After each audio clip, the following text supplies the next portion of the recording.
What's up, guys? Welcome back to the channel. It's more Birthright coverage here as we're getting close to wrapping up all the character portraits here from the core box. So some of the notable NPCs, and in this case, also an available character if you were running the dwarf domain of Baruk Azhik.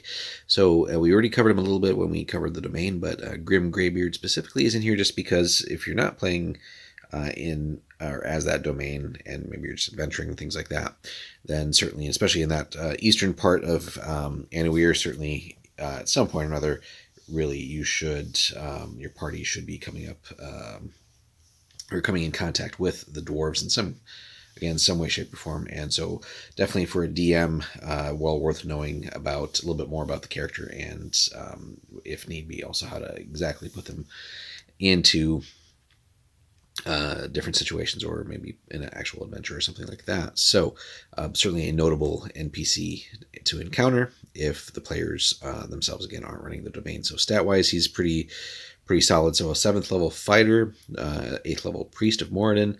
Again, superlative strength. Really his only downside is dexterity, but everything else is really far up there. Lawful good, as you might expect here. Very high AC. Hit point pool could probably be a little bit bigger.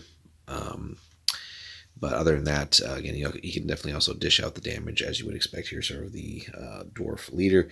So a very good bloodline as well, and a couple of relevant blood abilities, battle-wise and courage.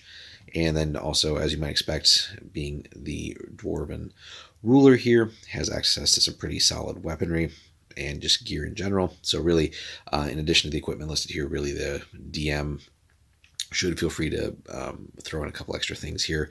Or, if this were, again, a player character starting out, certainly you have access to basically anything in the domain itself. So by all means, as the ruler, certainly you should have access to that. And I do believe that the player's guide supplement, which again we'll cover in a separate video, will go into even more detail. But anyway, so his most valued possession is his two-handed battle axe +3 called Orog Bane. So against any blooded Orog, which there certainly are some, it acts actually as a time Averill weapon, basically just end their take over their blood abilities and all, bloodline and all that. So pretty powerful weapon, certainly.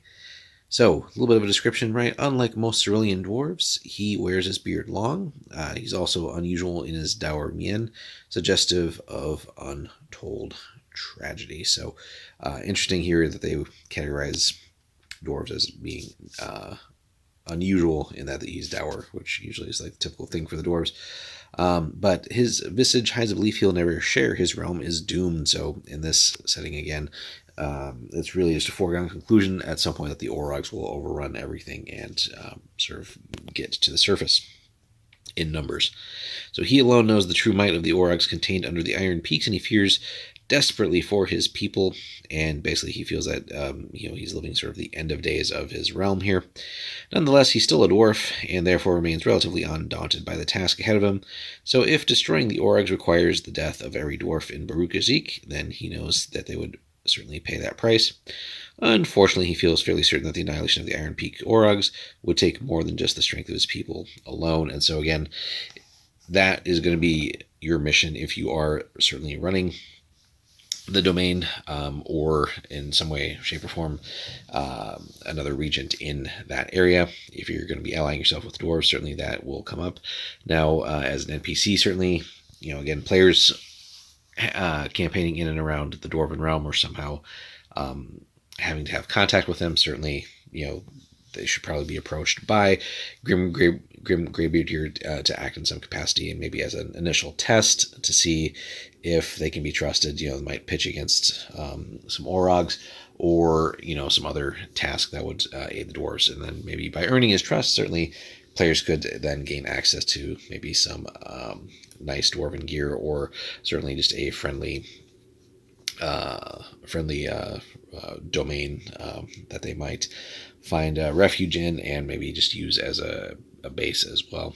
So overall, pretty cool character, and certainly, again, just a great little portrait here of this dwarven ruler, again, for the sort of one and only dwarven domain here in the core setting. Now, there are others, of course, in the expansions, but we'll cover them at a later date. So, but also interesting here in comparison to, I think, all the other characters listed, right? You do have a multi-class character here for this dwarf as well. So overall, good stuff. Again, we'll finish up here. I think we got one more to go for the characters, and then we're going to move on to some of the mechanics and other sort of game element features of the core setting before we get into some more things as well. So hope you guys enjoyed. Real quick, leave us a comment as well. Let us know your thoughts on Grimm Graybeard, whether again as the ruler for the domain, having maybe played him, or another prominent dwarf. Maybe in your campaign he's stepped down or was killed or something else, or any notable interactions maybe in your campaigns if you've just